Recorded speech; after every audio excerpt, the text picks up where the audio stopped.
नमस्कार, समाचार कोटपूतली में आपका स्वागत है। कोटपूतली में एक वकील के खिलाफ राजकार्य में बाधा डालने का मामला दर्ज करवाने के बाद वकीलों ने पुलिस थाने में विरोध प्रदर्शन किया। जब वकील थाने पहुंचे तो उन्हें अंदर नहीं घुसने दिया गया। इस घटना को लेकर अभिभाषक संघ ने 2 दिन तक कार्य का बहिष्कार करने का ऐलान किया है। देखिए क्या है पूरा मामला। सर 11 तारीख को रात्रि को मैं 9 बजे के आसपास, लगभग 9 बजे थे, उस टाइम मैं मेरे घर पे मेरे परिजनों के साथ बैठा हुआ था। एक गाड़ी मेरे घर के सामने आके रुकती है। उस गाड़ी को देख के कुछ देर बाद मैं घर से बाहर आया। तो जब बाहर आया तो वहाँ पे कुछ लोग पुलिसकर्मी खड़े हुए थे। उन्होंने जैसे ही मेरे को देखा और देखते ही उन्होंने मेरे को अभद्र भाषा में उन्होंने मेरे से व्यवहार करने लगे, गाली गलौज करने लगे। तो मैंने गाली गलौज का कारण पूछा और मैंने कहा कि सर आप ये गलत कर रहे हो, मैं एक एडवोकेट हूँ और एक एडवोकेट के साथ आप गलत कर रहे हो। तो उन्होंने कहा कि आप जैसे अधिवक्ता हमने बहुत देखे हैं, ऐसे 360 अधिवक्ता सारे दिन हमारे थाने के परिसर में घूमते रहते हैं, हम तुम्हारे वकील होने से हमें कोई फ़र्क नहीं पड़ता। उसके बाद हमारे जो बार काउंसलिंग अध्यक्ष, बार एसोसिएशन के अध्यक्ष जी हैं अशोक कुमार जी, वो भी वहाँ आए। उन्होंने मेरे साथ, उससे पहले उन्होंने मेरे साथ मारपीट की, मेरे परिजनों के साथ मारपीट की, मेरी माताजी के साथ मारपीट की। किन्होंने मारपीट की? पुलिस वालों ने। सबसे पहले राकेश जी, जो एएसआई राकेश जी थे, सबसे पहले हाथ उन्होंने उठाया। उसके बाद उसके साथ जो भी बाकी पुलिसकर्मी थे, राजेंद्र जी यादव थे, उन्होंने भी हाथ उठाया और अंदर घुस गए। मेरी माताजी जो बीच बचाव करने आई।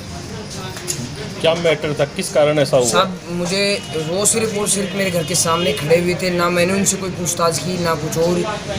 मेरे को बाद में पता चला इस बात का कि वो कोई मेरे जो मेरा घर है उसके बराबर में कोई एक ज़मीन है, उस सिलसिले में वो आए हुए थे।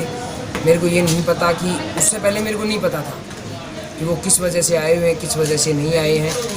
मामला मोबाइल तोड़ा आपका? जी, मेरा मोबाइल भी तोड़ दिया उन्होंने और ये सब किया उन्होंने। मेरी माताजी के साथ भी उन्होंने अभद्र व्यवहार किया। इस बीच गांव को जब हमारे घर वालों और मेरे द्वारा चीखने की आवाज़ आई, उसके बाद कुछ पड़ोसियों ने इस मामले में फिर उन्होंने मेरे खिलाफ राजकार्य में बाधा डालने का मामला मेरे पिताजी, मेरी माताजी और अन्य बीच बचाव करने आए मेरे एसपी साहब को रिपोर्ट भेजी है।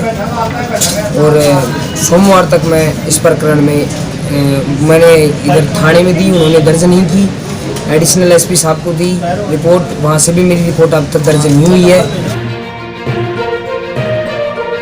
आज बानसूर में मूर्ति अनावरण कार्यक्रम में जाते समय भाजपा प्रदेशाध्यक्ष सतीश पूनिया का कोटपूतली में विभिन्न जगहों पर माला व साफा पहनाकर स्वागत किया गया। इसी क्रम में बानसूर रोड पर युवा नेता जयसिंह पायला के नेतृत्व में कार्यकर्ताओं द्वारा स्वागत किया गया। वहीं भाजपा ओबीसी मोर्चा की हीरालाल रावत के नेतृत्व में भी बानसूर रोड पर सतीश पूनिया का जोरदार स्वागत किया गया।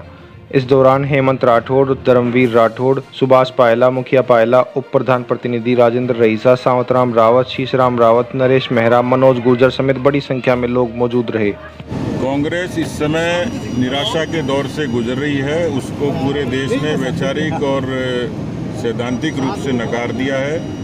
कांग्रेस की चिंतन शिविर जरूर है, लेकिन कांग्रेस को चिंता करनी चाहिए राजस्थान की माँ बहन बेटियों की इज्जत सुरक्षा सम्मान की, राजस्थान में पेयजल की तराई को ख़त्म करने की, बिजली की आपूर्ति की, बेरोजगारी को दूर करने की, किसानों की कर्जा माफ़ी की और कानून का राज स्थापित करने की। अस्पताल बीमार हैं, स्कूल लाचार हैं, आवाम बेबस है। मुझे लगता है कि बेशक वो चिंतन कर रहे हैं, लेकिन उनको चिंता करनी चाहिए राजस्थान की सुरक्षा की और राजस्थान की गवर्नेंस की। राजस्थान शांतिपूर्ण प्रदेश था, लेकिन राजस्थान को कांग्रेस ने दंगों की आग में झोंक दिया, अपराधों की राजधानी बना दिया। लगातार गैंगरेप और बलात्कार उत्पीड़न की घटनाएं होती हैं। तो राजस्थान को कांग्रेस पार्टी ने शर्मसार किया।